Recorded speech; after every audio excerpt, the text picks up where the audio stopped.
बिस्मिल्लाहिर्रहमानिर्रहीम। आज हम स्टडी करने वाले हैं freezing point, diffusion and density of liquids. इससे पहले हमने एवेपोरेशन, वेपर प्रेशर और बॉइलिंग पॉइंट स्टडी किया। फ्रीजिंग पॉइंट क्या होता है? When the liquids are cooled, vapour pressure of the liquid decreased and stage reach when vapour pressure of liquid state become equal to vapour pressure of the solid state. जब हम liquid को cool करते हैं तो उनका vapour pressure cool करने से liquid के मॉलिक्यूल्स की काइनेटिक एनर्जी कम होती है, जिसकी वजह से वेपर मॉलिक्यूल स्लो हो जाएंगे और वेपराइज नहीं हो सकेंगे। वेपर प्रेशर उनका कम होगा। कम होते होते एक स्टेज ऐसी आती है कि वो जो लिक्विड का वेपर प्रेशर होता है वो उस सब्सटेंस के सॉलिड के लिक्विड वेपर प्रेशर के इक्वल हो जाता है। तो जब लिक्विड का वेपर प्रेशर सॉलिड के वेपर प्रेशर के इक्वल हो जाता है तो उस टेम्परेचर के ऊपर लिक्विड और सॉलिड को एग्जिस्ट करते हैं इन डायनामिक एक्विलिब्रियम। यानी कि दोनों ही स्टेट, लिक्विड स्टेट भी होती है और सॉलिड स्टेट भी होती है, और दोनों इस तरह से एक पॉइंट, एक ट्रांजिशन स्टेट होती है, एक एक्विलिब्रियम होती है कि उस स्टेज पे आप ना तो उस सब्सटेंस को ना तो आप लिक्विड कह सकते हैं ना ही आप सॉलिड कह सकते हैं। वो दोनों ही उस स्टेट पे एग्जिस्ट कर रहे होते हैं, लिक्विड और सॉलिड। और उस स्टेज पे जो टेम्परेचर होता है लिक्विड का उसको हम कहते हैं फ्रीजिंग पॉइंट। जैसे हमने पहले बॉइलिंग पॉइंट देखा कि जो वेपर प्रेशर होता है लिक्विड का वो जब एक्सटर्नल प्रेशर के इक्वल हो जाता है तो हम उसको कहते हैं बॉइलिंग पॉइंट। और यहाँ पे जो वेपर प्रेशर होता है लिक्विड का वो सॉलिड के वेपर प्रेशर के इक्वल हो जाता है तो हम कहते हैं फ्रीजिंग पॉइंट। बॉइलिंग पॉइंट और फ्रीजिंग पॉइंट कुछ लिक्विड के यहाँ पे दिए हुए हैं, जैसे ये देखें डाई इथाइल ईथर है, तो ये -116 के ऊपर ये फ्रीज होता है, और ये 34.6 के ऊपर हमने देखा था लास्ट लेक्चर में, ये इसका बॉइलिंग पॉइंट है 34.6 डिग्री सेल्सियस। इस तरह वाटर 0.00 डिग्री सेल्सियस पे फ्रीज होता है और 100 डिग्री सेल्सियस पे ये बॉयल होता है। तो ये इंटरमॉलिक्यूलर फोर्सेस की बेस पे इनके कम या ज़्यादा होते हैं बॉइलिंग पॉइंट्स। नेक्स्ट हमारे पास है डिफ्यूजन। जैसे हमने गैसेस में देखा कि गैस के मॉलिक्यूल्स हर वक्त कांस्टेंट स्टेट ऑफ मोशन में होते हैं, तो वो जितनी उनको जगह मिलती है वो सारी ऑक्यूपाई कर लेते हैं। तो लिक्विड्स के मॉलिक्यूल में चूंकि इंटरमॉलिक्यूलर फोर्सेस होती हैं, इसलिए इनका अपना फिक्स वॉल्यूम तो होता है लेकिन फिक्स इनकी शेप नहीं होती। तो वो अपना जो फिक्स वॉल्यूम है उसी के अंदर ये कॉन्स्टेंटली मूव कर रहे होते हैं। The liquid molecules are always in a state of continuous motion. They move from higher concentration to lower concentration. कि लिक्विड के molecule always in a state of continuous motion होते हैं और ये हायर कंसंट्रेशन से लो कंसंट्रेशन की तरफ move करते हैं। They mix up with the molecule of other liquids. जब हम दो लिक्विड्स को आपस में मिलाते हैं तो वो दोनों लिक्विड एक दूसरे की तरफ मूव करेंगे और वो मिक्स अप हो जाएंगे, so they form a homogeneous mixture. For example, जब एक ड्रॉप इंक लेते हैं, आप उसको बीकर में पानी लिया हुआ है, उसमें जब इंक का एक ड्रॉप आप डालेंगे तो वो इंक का जो ड्रॉप होगा उसके मॉलिक्यूल मूव करना स्टार्ट कर देंगे while after a while spread in the whole of the beaker. और कुछ देर के बाद वो पूरे बीकर में इंक वाला, अगर वो ब्लू इंक है तो वो सारा जो पानी होगा वो ब्लू हो जाएगा।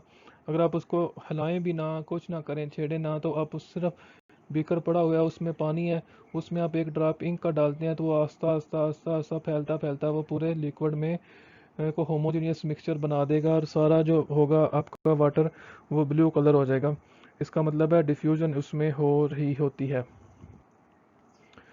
Liquids diffuse like gases but the rate of diffusion of liquid is very slow. Liquids भी गैसेस की तरह ही डिफ्यूज करते हैं लेकिन इनका रेट ऑफ डिफ्यूजन गैसेस से बहुत कम होता है, क्योंकि गैसेस में इंटरमॉलिक्यूलर फोर्सेस बहुत कम होती हैं और उनके मॉलिक्यूल्स फ्रीली मूव कर रहे होते हैं। इस वजह से वो बड़ी तेज़ी से डिफ्यूज़ करते हैं। लिक्विड्स के मॉलिक्यूल्स के दरमियान इंटरमॉलिक्यूलर फोर्सेस होती हैं, इस वजह से ये इतना तेज़ी से फास्टली डिफ्यूज़ नहीं कर सकते। ये देखें, ये आपके पास बीकर है, उसमें आपने पानी लिया और एक आपने रेड इंक का ड्रॉप उसमें डाला और पानी को आपने हिलाया नहीं है, शेकिंग नहीं किया, स्टीरिंग नहीं की, तो देखें आस्ता आस्ता ये जो कलर है ये पूरे लिक्विड में, पूरे बीकर में मिक्स अप होकर होमोजीनियस रेड कलर का सोल्यूशन बना देगा। तो ये जो फिनोमिना है जिसमें मॉलिक्यूल्स आगे मूव करते हैं और मिक्स अप हो जाते हैं दूसरे लिक्विड्स के साथ, इसको हम कहते हैं डिफ्यूजन्स। नेक्स्ट हमारे पास है the diffusion of liquid depends upon the following factors के कौन कौन से फैक्टर हैं जिसके ऊपर डिफ्यूजन डिपेंड करती है। Intermolecular forces.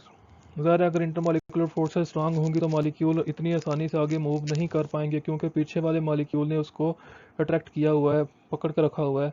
तो जब इंटरमॉलिकुलर फोर्सेस स्ट्रांग होंगी तो रेट ऑफ डिफ्यूजन स्लो होगा, और इंटरमॉलिकुलर फोर्सेस वीक होंगी तो रेट ऑफ डिफ्यूजन हाई होगा। ये देखें, liquids having weak intermolecular forces diffuse faster than those having stronger intermolecular forces। आगे है size. Big size molecule diffuse slowly. बड़ा साइज जो होगा उनमें रुकावट आ जाएगी, इतनी आसानी से वो मूव नहीं कर पाएंगे। For example honey diffuse slowly in water then that of alcohol in water. कि अगर हम शहद हनी को पानी में हल करें तो वो नहीं होगी, वो नीचे बैठ जाएगी। मॉलिक्यूल उसके बड़े साइज़ के होते हैं, मैक्रो मॉलिक्यूल होते हैं। और जो अल्कोहल होगा अगर उसको हम ऐड करते हैं वाटर में तो वो बड़ी आसानी से वाटर में सॉल्युबल हो जाएगा, उसकी डिफ्यूजन हो जाएगी। थर्ड हमारे पास है shape of molecule. Regular shape molecule diffuse faster than irregular shape molecule because they can easily slap over and move faster. जो रेगुलर शेप होंगी वो बड़ी आसानी से मूव कर जाएंगी आगे, लेकिन जो इरेगुलर शेप होंगी वो हर्डल्स की वजह से रुकावट उनमें आ जाएगी मॉलिक्यूल्स में, आगे वो इतना इजीली फ्रीली मूव नहीं कर सकेंगे इरेगुलर शेप वाले। तो इस वजह से रेगुलर शेप होगी तो रेट ऑफ डिफ्यूजन फास्ट होगा, अगर इरेगुलर होगी तो रेट ऑफ डिफ्यूजन स्लो होगा।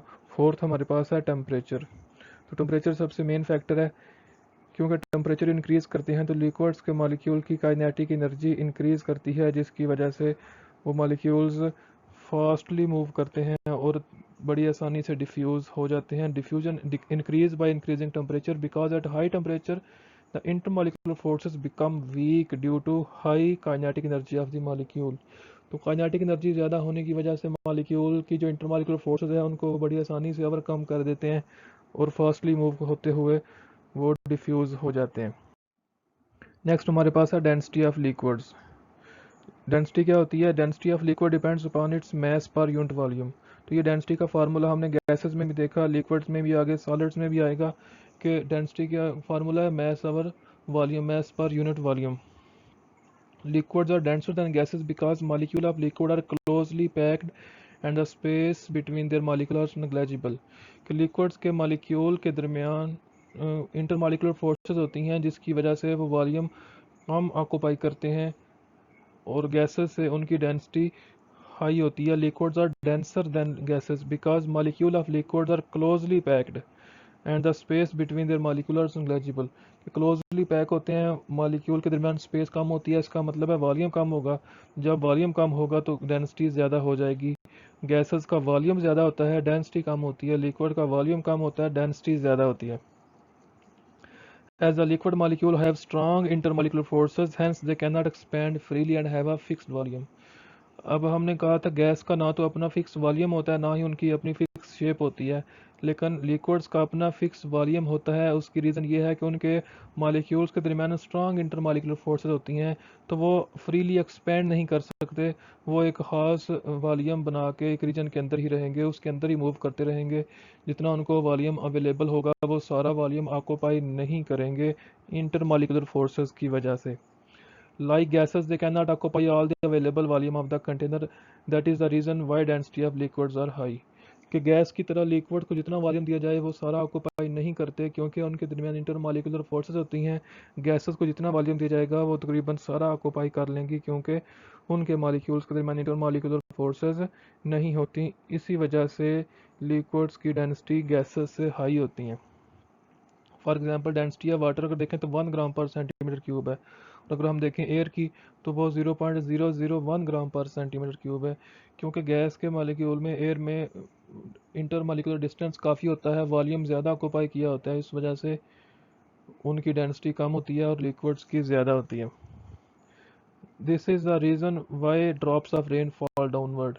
कि इसी वजह से जो बारिश का ड्रॉप होगा वो नीचे को आता है, क्योंकि वो लिक्विड का होता है ड्रॉप, और लिक्विड की डेंसिटी कम होती है, लिक्विड्स की डेंसिटी ज़्यादा होती है, तो जिसकी डेंसिटी ज़्यादा होगी वो नीचे आएगा। इसलिए जो रेन वाटर होता है, ड्रॉप ऑफ रेन होता है, वो नीचे को आता है, क्योंकि गैस में से पास कर रहा होता है, गैस की डेंसिटी कम होती है, वो हवा ऊपर रह जाती है, वो बारिश का पानी नीचे आ जाता है डेंसिटी की वजह से। The density of liquids also varies. You can observe kerosene oil float over water while honey settle down in the water। क्यों लिक्विड की डेंसिटी भी वेरी करती है, कुछ की ज़्यादा होती है, कुछ की कम होती है। जैसे ये कैरोसिन ऑयल, मिट्टी का जो तेल होता है, इसको अगर हम पानी में डालें या पेट्रोल को पानी में डालें तो वो उसके ऊपर रहेगा, और अगर हम शहद को, हनी को पानी में डालें तो वो वाटर पानी के नीचे बैठ जाएगा। अब हनी की डेंसिटी पानी से ज़्यादा है, वो नीचे बैठ गया। कैरोसिन ऑयल या पेट्रोल की डेंसिटी पानी से कम है तो वो पानी के ऊपर रह गया। इस तरह से इनकी डेंसिटी जो है वो चेंज करती हैं लिक्विड्स की। तो ये था हमारा लिक्विड वाला पोर्शन। नेक्स्ट लेक्चर में हम सॉलिड्स की टिपिकल प्रॉपर्टी को स्टडी करेंगे।